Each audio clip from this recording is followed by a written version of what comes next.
Welcome to the Genealogy Gems podcast. It's a show filled with family history, research, strategies and techniques, news and entertainment, and inspiration. And I'm your host, Louise Cooke.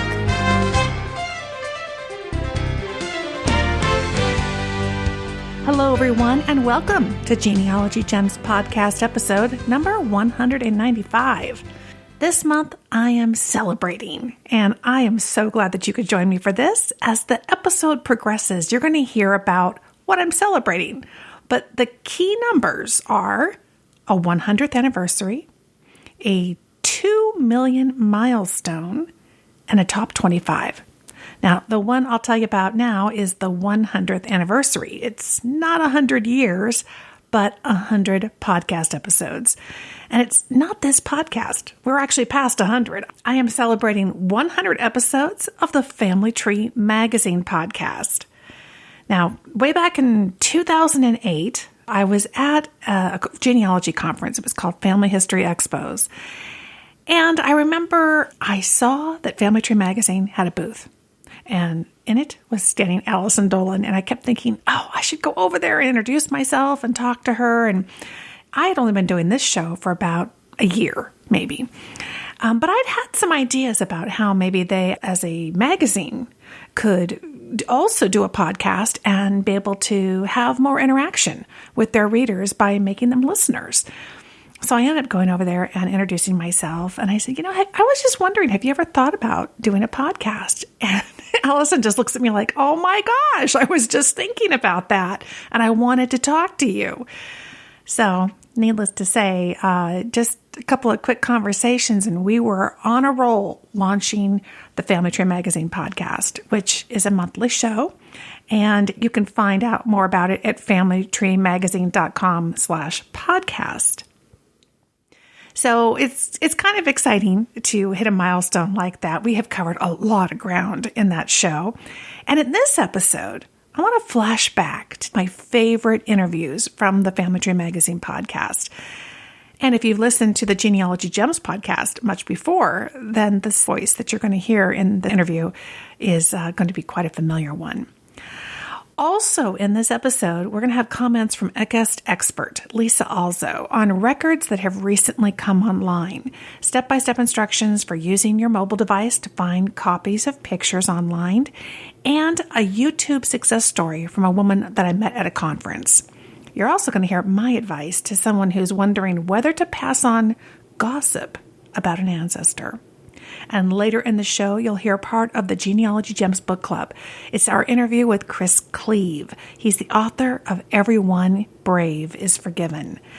And our DNA correspondent, Diane Southard's going to be here to talk about GEDmatch. It's a free resource that you might be ready for if you've already done some DNA testing. But first, let's check in at the news desk. I've got lots of items here on my desk. Let's see what's happening. Well, okay, first, a new service has launched that fills an interesting gap in the family history world, the research coach for the do-it-yourself genealogist.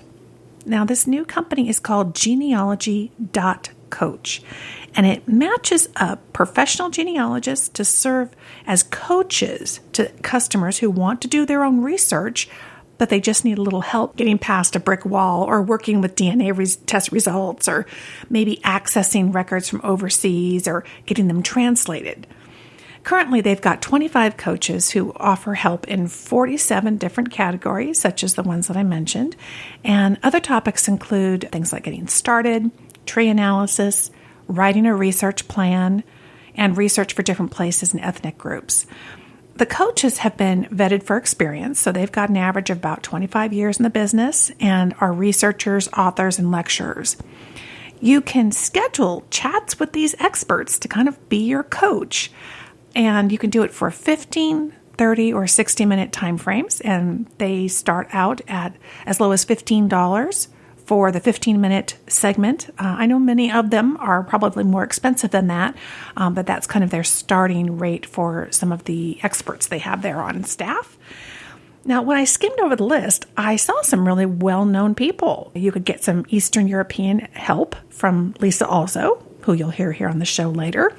Jim Beidler, our friend Jim Beidler on German research. If you've been to any of the recent genealogy conferences, you may have seen Jim doing presentations in our Genealogy Gems booth.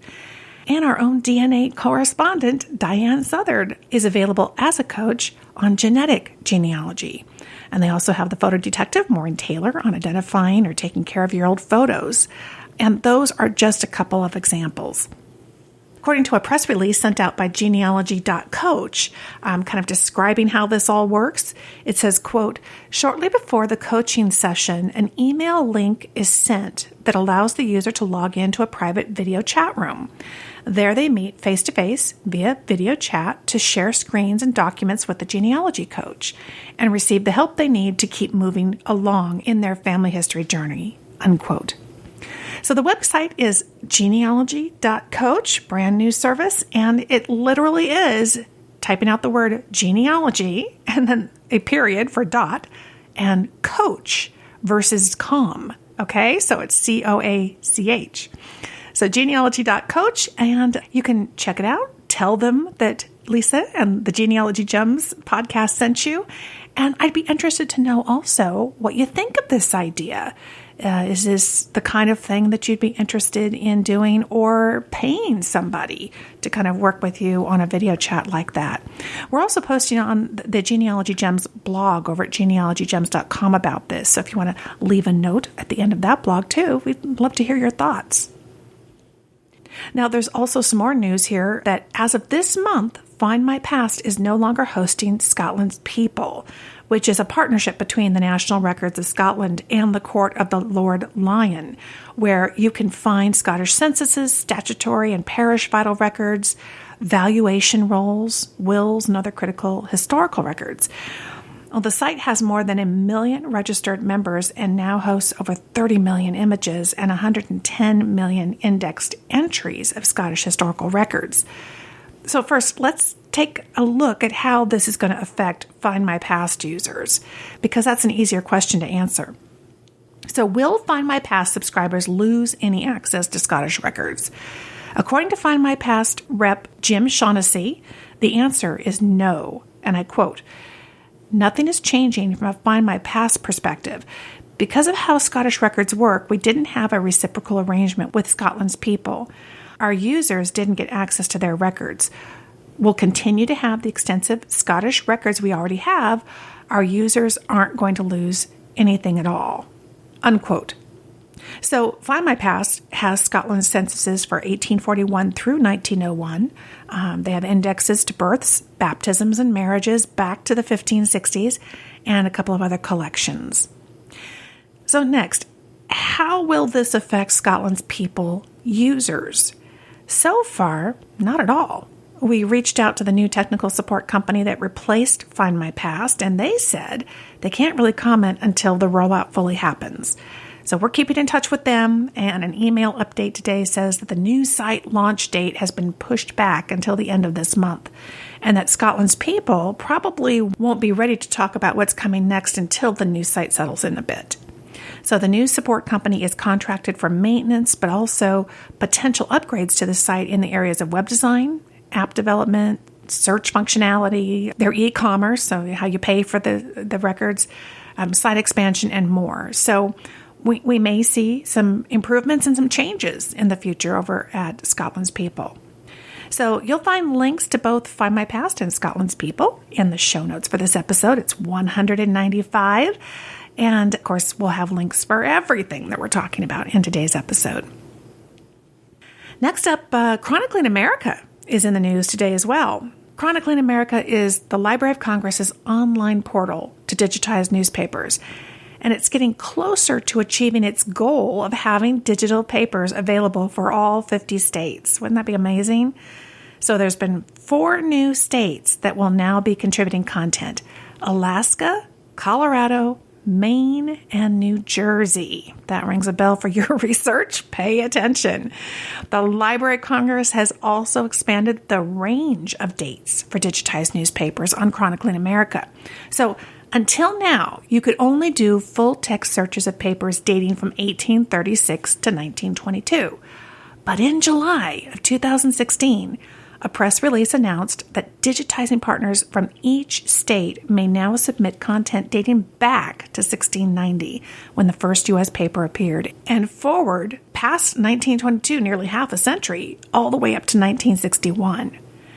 So some of you listening will be aware that the 1922 cutoff conveniently aligns with the important cutoff for copyright law. So you might be wondering how Chronicling America will have the ability to show newspapers dated after 1923. A press release explains that, quote, anything published before 1923 is in the public domain. From 1923 to 1963, materials fell into the public domain if their publishers did not renew their copyrights. This means that digitized newspapers published from 1923 to 1963 may be added to Chronicling America if state partners can prove that the newspapers are not under copyright. Unquote. So it will take about a year for states to start adding these older or newer papers, but the Library of Congress itself is contributing content now. So watch for a new collection of papers dating back to the Federalist era or the first 3 U.S. presidencies. This is more of a historical contribution than really a genealogical one, because the papers are being chosen for what they tell us about the politics of the day, and local news and things like births, marriages, and deaths weren't as commonly reported back then anyway. But the Library of Congress will also be adding some more recent newspapers from the Washington, D.C. era in the near future. The take-home message that I'm hearing here is keep checking back on Chronicling America if you're looking for ancestors and their stories in U.S. newspapers. They may yet show up there. Now, MyHeritage announced recently that DNA matching is now available on their website. And according to an email that we got from Daniel Horowitz, their resident chief genealogist, says, quote, MyHeritage compares DNA data of individuals, which has been uploaded to the MyHeritage website, in order to find matches based on shared DNA. Your DNA matches are people who are highly likely to be relatives, close or distant, because there are significant similarities between their DNA and yours. MyHeritage DNA matching can open up an exciting new research directions and allow you to find and connect with relatives you may not have known about. It goes on to say, our DNA matching is free and will remain free for those who've already uploaded their DNA test results to MyHeritage. Anyone who has taken a DNA test with other test providers or has DNA test results from other family members and has not uploaded them to MyHeritage yet, we recommend that they hurry and upload the DNA data now in order to enjoy free DNA matching on MyHeritage forever. Unquote. So they are jumping in the DNA game. My goodness, it's a hot topic. And if you want to learn more about it or get a link over to more information, you can find that in the show notes for this episode. And in our weekly roundup of new genealogy records online, the Genealogy Gems blog recently reported that Family Search has added millions of new records for Czechoslovakia. So I reached out to my friend, Lisa Also, to see what she thought about these new records coming online. Lisa's been on the podcast before, and she's a top expert on Eastern European research, and she's the author of the new book, The Family Tree Polish, Czech, and Slovak Genealogy Guide. And Lisa responded with a message on our voicemail so we could play it for you here on the podcast. Here's what she had to say. Hi, Lisa. Lisa Alzo here. I got your message asking me what I think of the new Czech records Family Search has put online recently. And I'm really excited to share my thoughts about this with your listeners. There are 3 different collections. One is they've added to their collection of Czech Republic church records, which spans more than 400 years, from 1552 to 1963. Also, they've added to their existing collection of Czech Republic land records and to their existing collection of Czech Republic school records. And this is really exciting because previously, if you were a Czech researcher, you really didn't have many options for getting these types of records. You could take your chance and write to an archive and hope to get a response. You could spend a lot of time or money to hire someone to find the records for you or to travel there to get them on your own. So having these collections on Family Search is a real boon to Czech researchers. The church records, of course, include images and indexes of baptisms, births, and marriage, and deaths that occurred in Roman Catholic, Evangelical, Lutheran, and Reformed parishes in different regions of the Czech Republic. And also the land records, they are exciting because you can see land transactions that have specific genealogical detail for a time period that predates parish registers. So these are from the regional archives in Opava and Trebon, and from the district archive in Trutnov. So this is exciting for researchers. Also, the school registers collection contain the full name for a child, birth dates, place of birth, country, religion, father's full name, and place of residence. So again, great genealogical detail for someone whose ancestors came from the areas that are covered.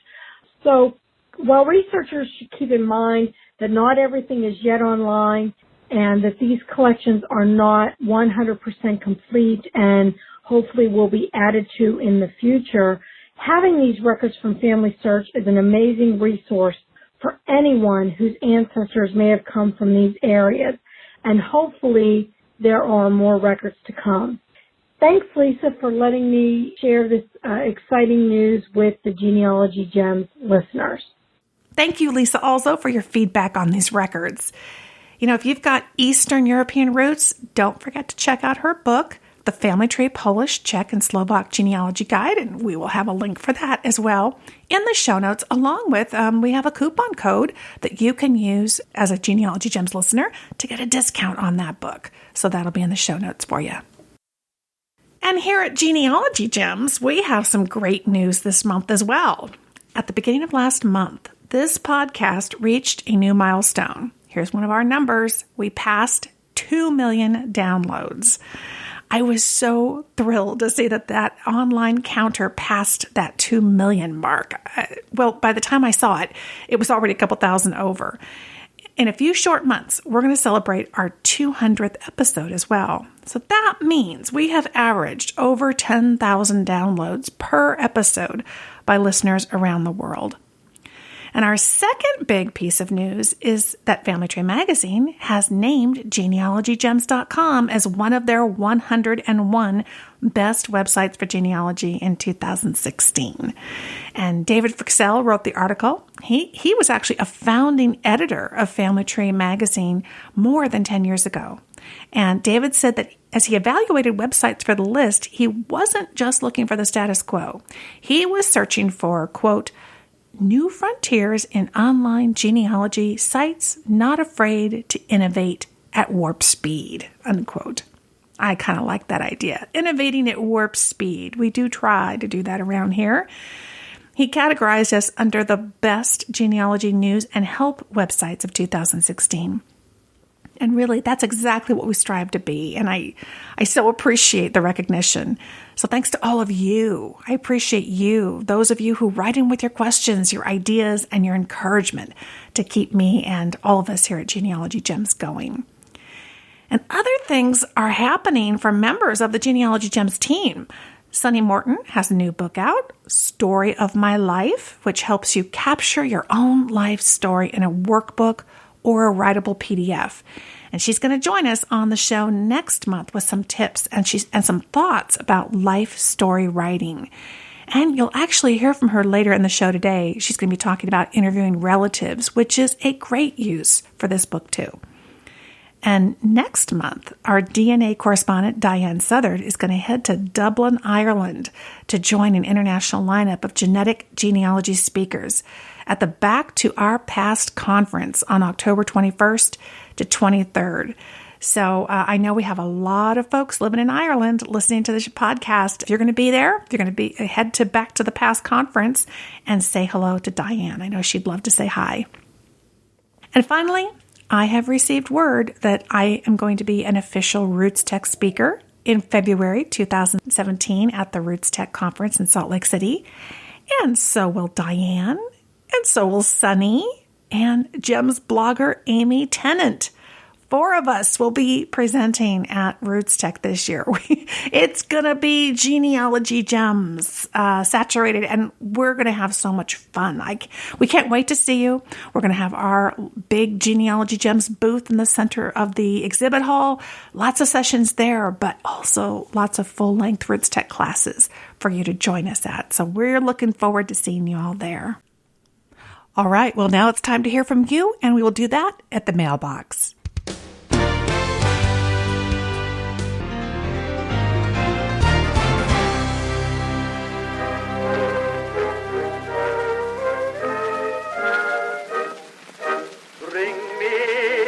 Letter from my old hometown, one with some jokes from my old pal Jim Brown.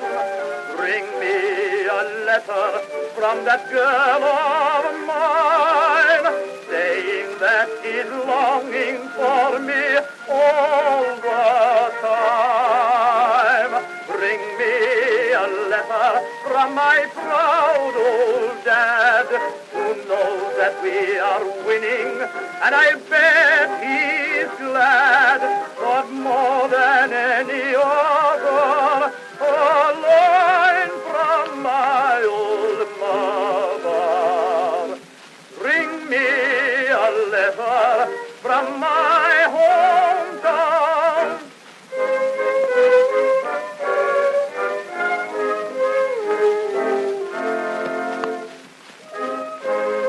Well, here in the mailbox, the first item today is actually from a conversation I had with Robin, who I met at a conference not long ago. And she took a class from me and came back the next day, just before another class started, to tell me about her late night success story. Tell me your name. Robin Dowd. And Robin, you came in and accused me of keeping you up all night. What happened? Well, I attended one of your classes about Google Earth and how to use video with that. So I went home after the evening and I opened YouTube and I found in there, I Googled the city, the little town I grew up in, Cleves, Ohio, and up came a video that was Edgewater Sports Park, which was where my father drag raced when I was a little girl, which I can tell you was about 50 years ago. Or more, 55 years ago, and there was a picture of him racing his 1959 El Camino. It was so exciting. This was a video. This is a black and white video moving on the screen, and there's your family. Exactly. I was just so excited. She's tearing up. You're so sweet. You sent it to your brother. Now, he hasn't seen it yet, but that's the thing, is now you've got something moving and exciting to show them. That's right. And I've got a lot more tips that you talked about that I'm going to incorporate. So thanks so much. Oh, you bet. Thank you so much. And here's her friend Carrie. Say hi, Carrie. Hi. And I saw your friendly face in so many of my classes. Did you have a good time at Jamboree? That's because you're the rock star. Are you kidding me? All I'm doing, my friend keeps telling me all I'm doing are taking notes and highlighting and putting stickies everywhere because I've got a ton of things to do. So last night and this morning, I too barely slept. I wasn't as successful as my friend Robin was, but I will be.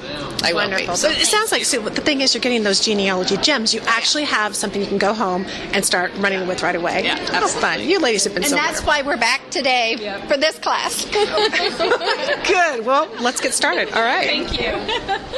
The show notes have a link to the YouTube video that she was talking about. You can even see the comment that she posted on that YouTube page. And if you want to learn more about finding historical footage relating to your family on YouTube, I've got a whole chapter about it in my book. It is The Genealogist's Google Toolbox, the second edition, which has been fully revised and updated.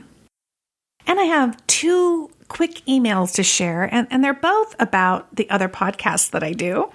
Robert writes in with his compliment about Genealogy Gems. He says, "Thank you so much for a fabulous product. The website and podcasts are so motivating. Though I have been an amateur family historian for the past 40 years, I just listened to episode number 2 of the Family History Genealogy Made Easy podcast, and I have learned so much already. It was so comforting to know that I'm not the only one falling into the traps of research and having elusive or evasive relatives. I will join as a premium member as I feel it is such a good investment." Well, thank you, Robert. You know, the Family History Genealogy Made Easy podcast, I don't talk about it that much here on this show.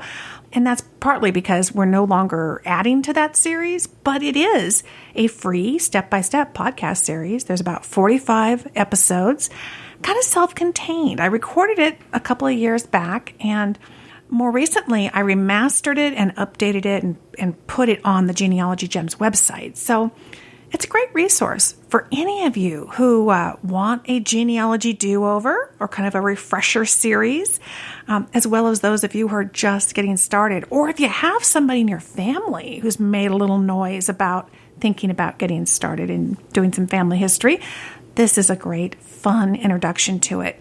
We always cover the methodology, but I also have wonderful guests and experts that we talk to and inspirational stories too, which really help kind of pull it all together.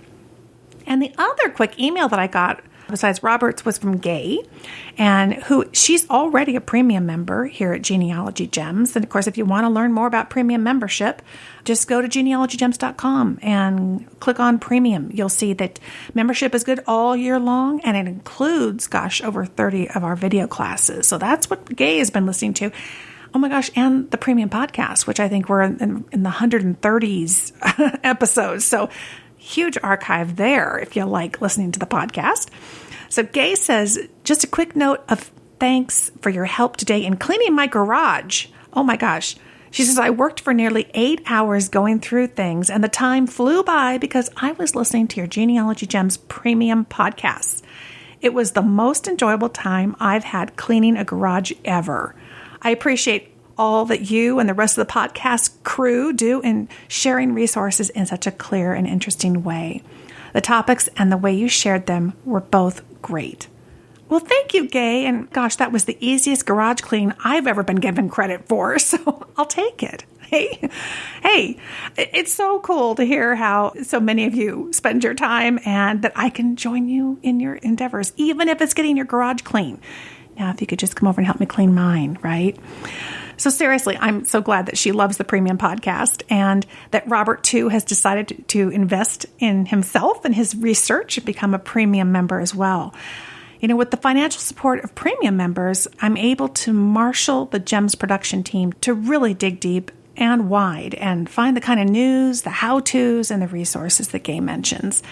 And that same sort of depth and detail really does go into the premium instructional video series as well. And like I said, there's over 30 of them. And many of them have downloadable handouts as well. So you can check that out, again, at genealogygems.com. Click premium. Thanks to all of you who wrote in. And of course, you can always drop me a line, genealogygemspodcast@gmail.com.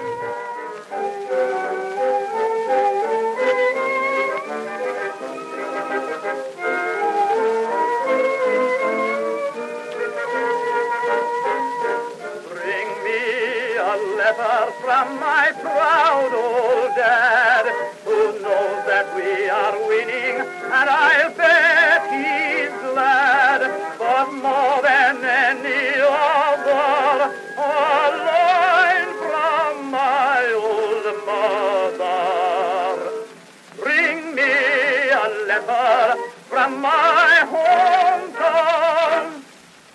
Our sponsor for this episode is MyHeritage, which has over 70 million members worldwide. If you're serious about making connections in the country where your ancestors once lived, hands down, MyHeritage is the place that you want to be. Post your tree on MyHeritage and start to see the magic as they automatically match it up with other trees, not just with genealogists in the country where you live, but around the world. Trees aren't primary sources, but they are excellent leads. I uploaded a portion of my family tree that contains my German heritage, and that's where I was really hoping to make a breakthrough, and very quickly it happened. I received a message from a distant cousin in Germany. That was my first international cousin contact. But there's more at MyHeritage. Their unique and powerful search system, it's called Record Matches.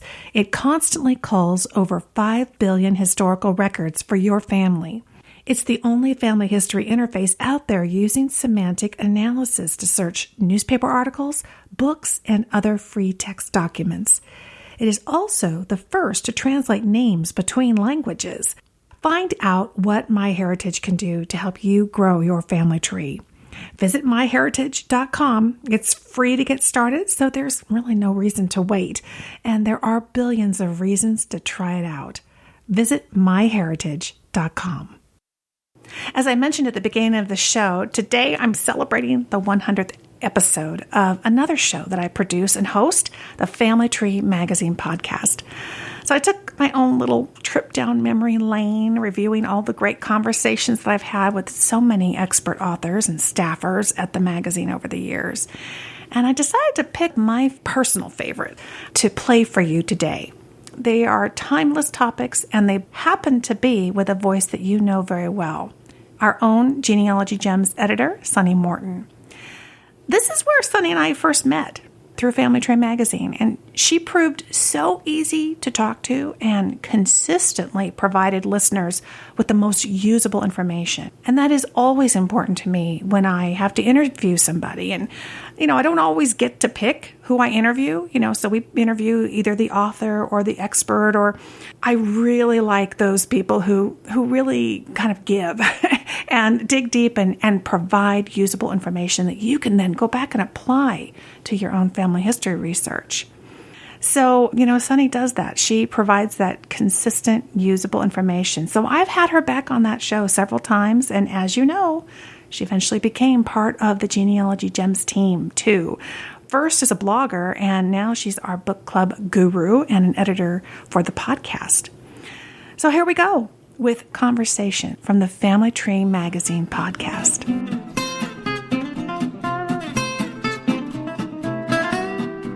In today's Top Tips segment, we are going to get into genealogical shape with Sunny Morton, author of the article Shaping Up, that's featured in the March 2010 issue of the magazine. She's got a training plan to help you firm up your family history know-how, reduce your genealogy stress, and shave some time off your research tasks. Welcome back to the show, Sunny. Thank you, Lisa. Thanks for having me again. Oh, I'm so glad to have you back. I love this article in the March issue. This is the perfect time of year to reevaluate our family history fitness. So put us through your workout. Let's start with some online exercises. What do you recommend? Fantastic. Well, I have to say there are a lot of great freebies out there that if you just want to, try and upgrade your skills in a few different places, I have some suggestions in there. But my favorite was really the National Genealogy Society's Family History Skills series. I really like this course series because it goes into nuts and bolts. It's a broad overview, but it also covers the real day-to-day details, making sure that you're doing everything correctly in your research and in your presentation of it. And, the membership for National Genealogy Society is $60 annually, but this Family History Skills series comes with it free. So really, you're kind of getting a two-in-one when you join the National Genealogy Society. So that is definitely one skill builder series I really liked.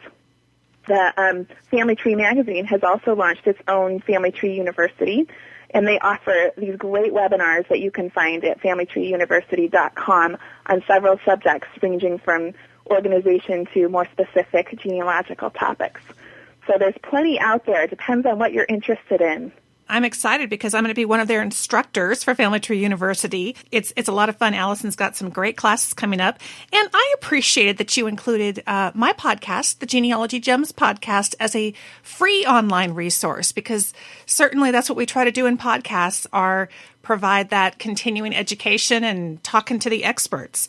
So I appreciate that. And then you mentioned here in the article, Genealogy Boot Camp. Ooh, that sounds threatening. Okay, what is it? Fun to learn about the Southern California Genealogical Society's annual jamboree. Here's a shout out to anyone who goes to that every year or who has ever been. It sounds like so much fun. I talked to the event chair, Paula Hinkle, at length, and she described just how fantastic this resource is and how exciting it is to just rub shoulders with other people who have the same passion you do and have maybe picked up a few tricks or skills along the way that they're just totally happy to share with you. So and obviously not everyone can make it to the Southern California Genealogical Jamboree, but often there are regional or national level genealogy seminars and, week-long or 3-day-long different types of workshops. And those are just fantastic opportunities for getting excited, getting informed, and making all the connections that you need to for the next level of your research.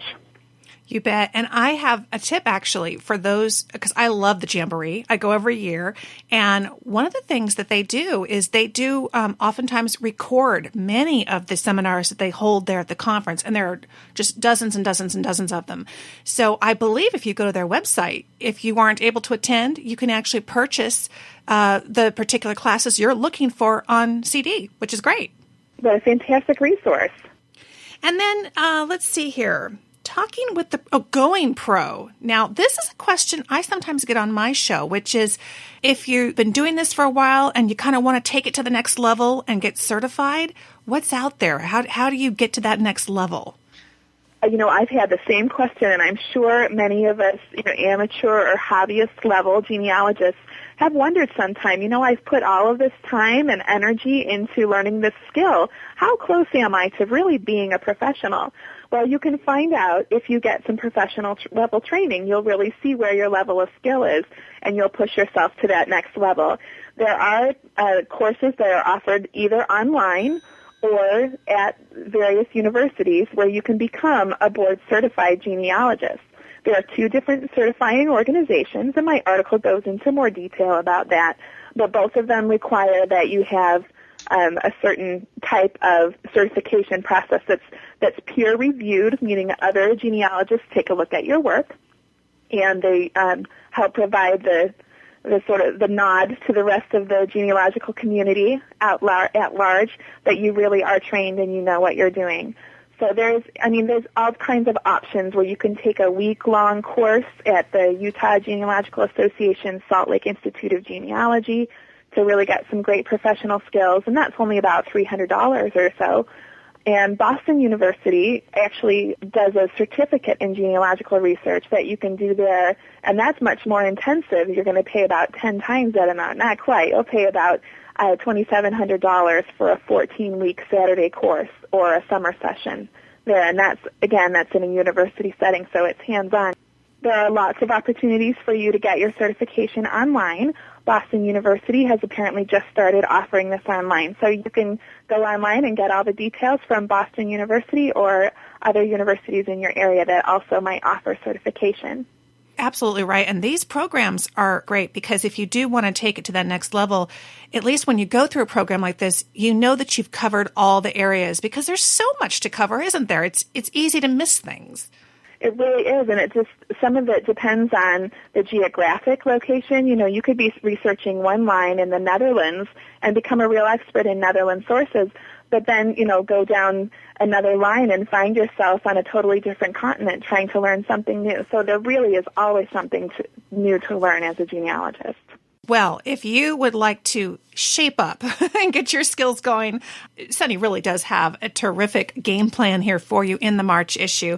Again, the article is called Shaping Up, and in the show notes for this episode, I'm going to have links to all the specific topics that she mentioned, as well as a link on how to get a hold of the magazine for yourself. Sunny, great information. Thank you so much for joining us on the show. Thank you again, Lisa.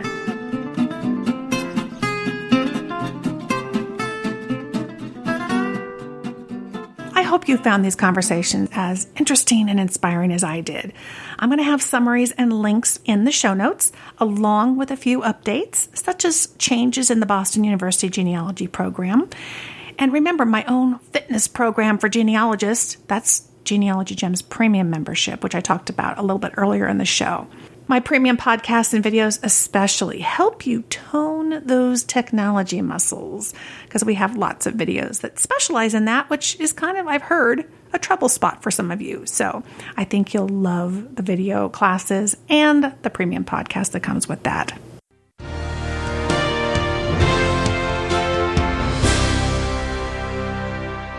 I'm a firm believer in taking responsibility for the life and future of my genealogy data.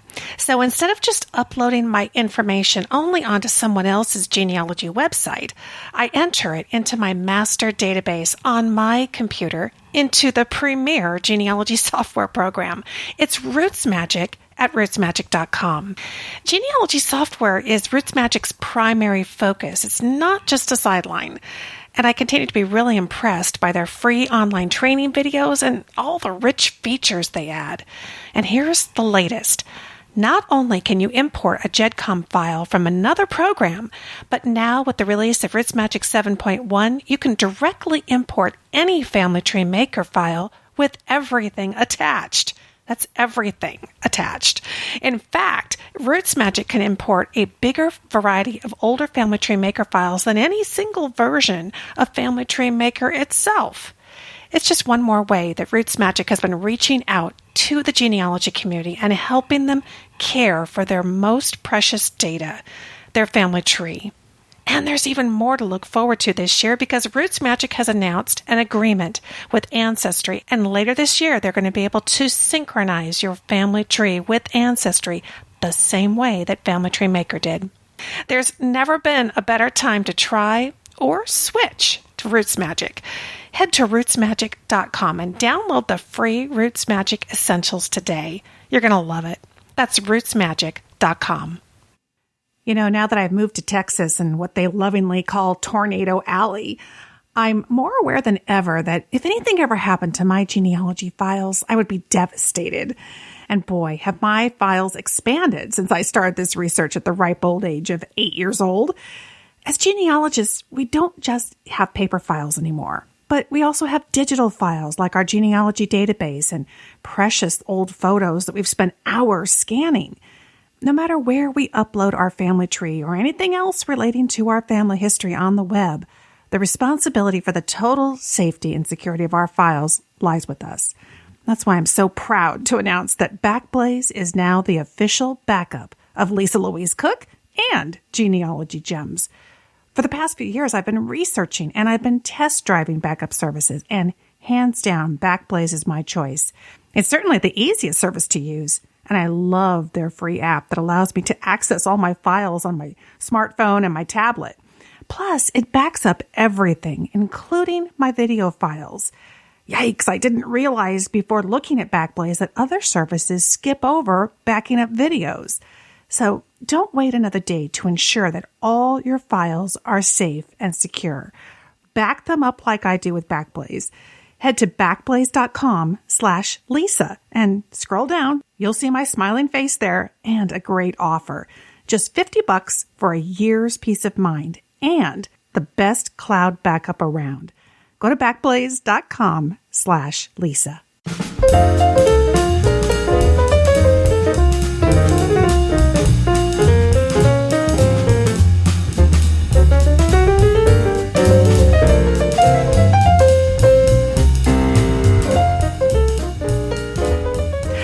The Genealogy Gems Book Club.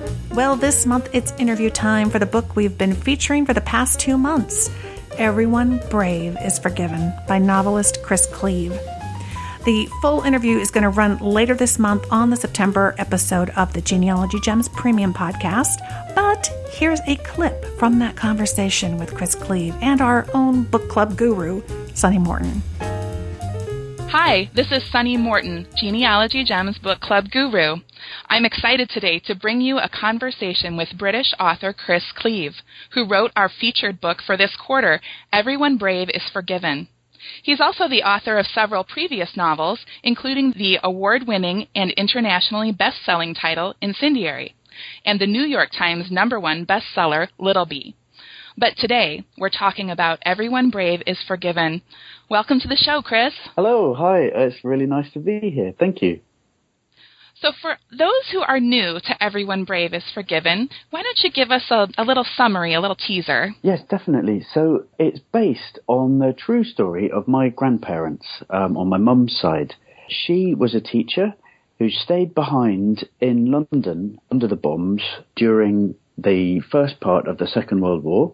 And he was a soldier who was sent to fight on the island of Malta in the central Mediterranean. And what I've done is I've taken their story, which is the love story of two very young people falling in love at a distance through their letters, and I've set that in the real places that they were in the Second World War. I've done a lot of research into my family's history and into the history of those theatres of the Second World War to try to give the reader an incredibly immersive and really original look at that part of history. I wanted you to feel that you were really there. And the book is called Everyone Brave is Forgiven, and it's about bravery. It's about how these people were brave in love and in war, given that they didn't start that way. You know, they started out very young and very afraid of what was going to happen to them. It's about how they became brave and how they found the strength in each other.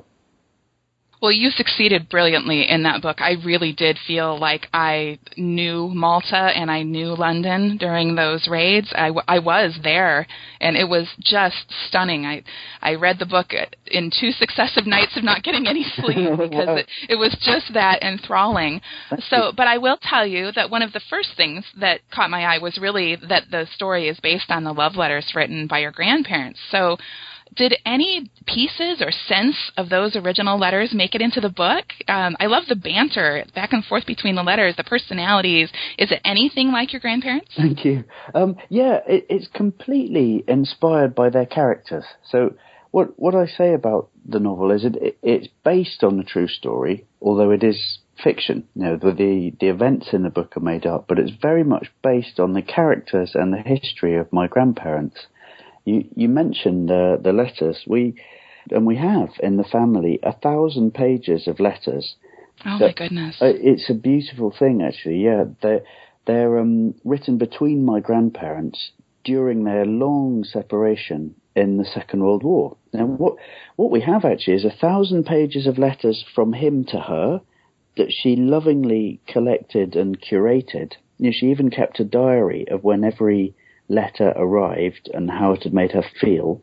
What we don't have is all of her letters to him. When he was on the island of Malta, he kept all of the letters that got through to him, but at the end of the siege, when he was finally able to leave the island of Malta, he left the island on a separate troop ship from his trunk of personal effects. His troop ship got through, but the ship carrying all of his stuff was sunk by a German U-boat. So all of her letters to him are at the bottom of the Mediterranean. Oh, my goodness. Yeah. Casualty of war. Yeah. So what I had to do was almost like this sort of forensic letter reading. You know, I read all of his letters to her, and I had to work out what she had been saying to him. Wow. So these two heroes that we're talking about, they really suffered through some of the worst sustained bombing raids of the war. Really, like, you couldn't have chosen more gripping settings with Malta and with London. Yeah. So specifically your account of the military occupation and the bombing of London, it was so vivid. Did you actually go there in person? Oh, in Malta I spent a lot of time, yeah. I did 2 or 3 separate trips. So I spent several weeks on the island, and what I did was a bunch of the same kind of research, actually, that one would do in genealogy. So, for example, my grandfather, in his letters and in a memoir that he wrote, you know, a handwritten memoir, he described places that he had been stationed, and I went to find all of those places. So, you can fight through the undergrowth and get to these places, and even though they're overgrown, because they were military artillery emplacements, there are these big concrete bases where the guns were. So I knew that I was in the exact right place, and I could look around, and I talked with people who had been there in the war, mostly as children who'd been through it. I also, in his memoir, had the names of friends and people who were known to him who hadn't made it. And I worked with an organisation called Commonwealth War Graves Commission to go and find the graves where these people were buried. And it was a very moving experience, as you know, as anyone who's visited such places will know. To see the names that were handwritten in my grandfather's handwriting, to see them actually carved into headstones, was incredibly moving. Now, I spent a lot of time on the island just to make sure that the facts that I had from the letters and from my book-based research stood up on the ground. I think that's my deal with the reader of my novels, is that I want them to be very, very accurate. I want them to be a fiction. It's a made-up story, but in a very real place. So you really were doing genealogical research. You were tracing back through your grandparents' documents and tracing down the stories, the people they knew, and the stories they lived. So you really undergirding the novel is your genealogical and family research. Yeah, I think that's where a lot of good fiction and a lot of good non-fiction comes from, is this real underpinning in real lives. And I think genealogy is critical to it. I mean, I'm not the expert in my family. My dad is the expert. He's traced the side of the family that I'm talking about back 18 generations. So oh my goodness! Yeah, they were a military family, and so they've left a lot of traces in official record books, in parish records. He's traced that side of the family all the way back to Nelson, and so there's this great and very sort of English family tree we have. And so I can see, I can look at, for example, my grandmother, and I can see not only what she was like, but where she came from and what the strands of her family were like. And so when I'm writing dialogue that comes from her at 18, it's because I know, what her mother was like and what her grandmother was like and how it all fits together. So these characters, I hope, have very deep roots. If you haven't read Everyone Brave is Forgiven yet, you're missing out. I'm going to put a link to the book in the show notes for you. Tune in next month when we announce the last book for 2016. It's going to be something totally different, something that will pull you into the past like nothing that we've done before. And I think you're going to love it.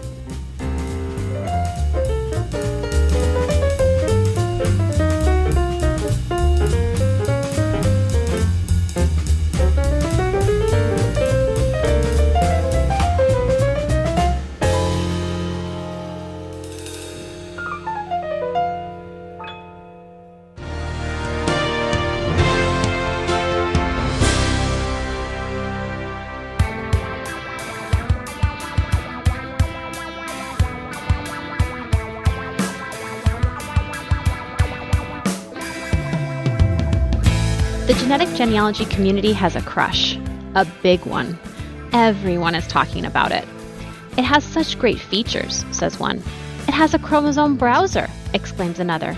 It's free, they all shout. What are they talking about? GEDmatch. Hello, Genealogy Gems podcast listeners. This is Diane Southard, your DNA guide. GEDmatch is a mostly free online tool where anyone with autosomal DNA test results from 23andMe, Family Tree DNA, or Ancestry DNA can meet and share information. All you need to do is download your data from your testing company and upload it into your newly created GEDmatch account. GEDmatch is set up just like your testing company in that it provides two kinds of reports, ethnicity results and a match list. Remember that ethnicity results, meaning those pie charts that report your 15% Italian and 32% Irish, are based on two factors. First, a reference population, and second, fancy math. GEDmatch has gathered data from multiple academic sources to provide you with several different iterations of ethnicity reports. This is kind of like getting a second and third and fourth, etc. opinion on a science that's still emerging.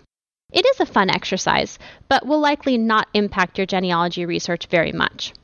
The more important match list does allow you to see genetic cousins who have tested at other companies. Of course, only those who have downloaded their results and entered them into GEDmatch will show up on your list. This means GEDmatch has the potential to expand your pool of genetic cousins, increasing your chances of finding someone to help you track down that missing ancestor. Many also flock to GEDmatch because they were tested at Ancestry DNA and thus do not have access to a chromosome browser. A chromosome browser allows you to visualize the physical locations that you share with someone else on your DNA. Some find this to be a helpful tool when analyzing their DNA matches, though, in my opinion, it's not always essential.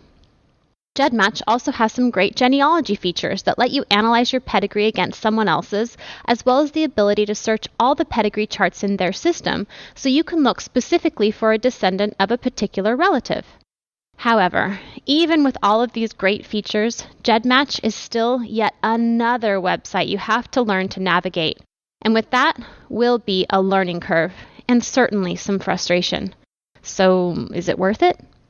If you're fairly comfortable with the website where you were tested, and you're feeling both curious and patient, I say go for it. It's too much to try to tell you right now how to download your data from your testing site and upload it into GEDmatch. But you're in luck. I've put my step-by-step instructions for getting started in a free tutorial on my website at www.yourdnaguide.com/transferring.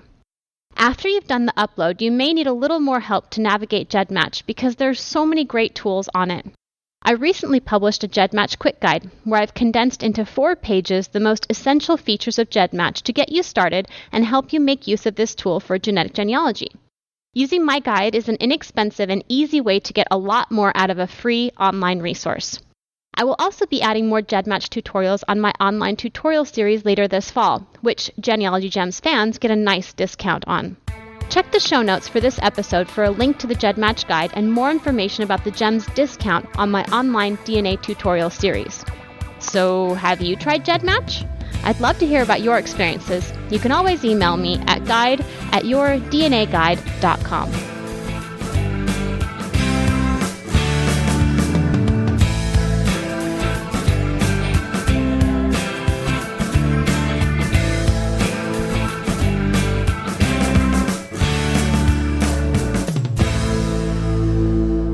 I love Diane's DNA tips. They bring so much great information to the podcast. Her new guide that she just mentioned is actually one of a series of 3 brand new advanced DNA quick guides that we have published. The GEDmatch guide that she mentioned, plus guides on organizing your DNA matches. If you had a little bit of trouble with that, good organization actually helps reveal more information from the DNA. And another guide on working with your autosomal matches. They're the perfect next steps for those who have tested, but you'll want to get the most out of your results. So these 3 guides are on sale right now. You can save them as a bundle when you purchase them as a bundle at the Genealogy Gems store at genealogygems.com. And if you've been meaning to pick up her other DNA guides as well, the super bundle of all 10 of them is on sale now as well. Well, that wraps up today's episode. I want to end this podcast episode with a question for you, okay? This celebratory episode got me thinking about the next Genealogy Gems milestone. We will reach the 200th episode of this free podcast in February of 2017. Also just happens to be the 10th anniversary of the Genealogy Gems podcast. And that's the same week that our GEMS team will be meeting thousands of genealogy lovers in person at Roots Tech in Salt Lake City.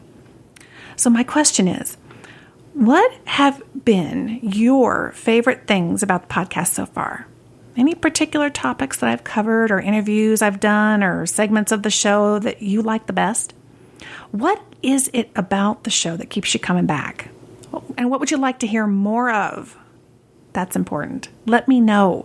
Drop me an email at genealogygemspodcast@gmail.com or leave a voicemail message at 925-272-4021.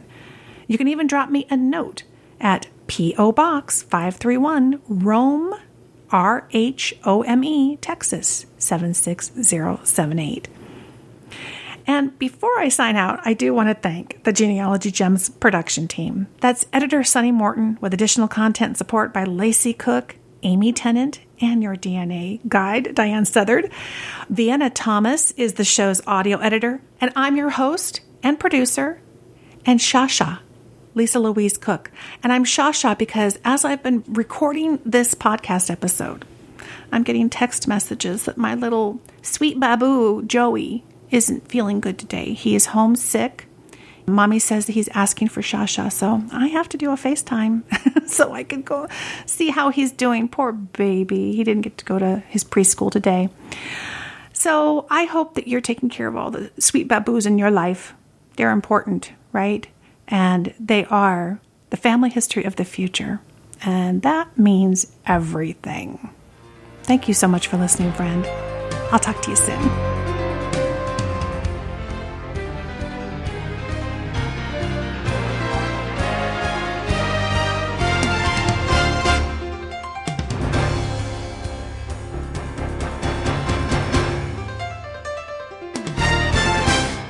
Bye. Say thank you. Thank you.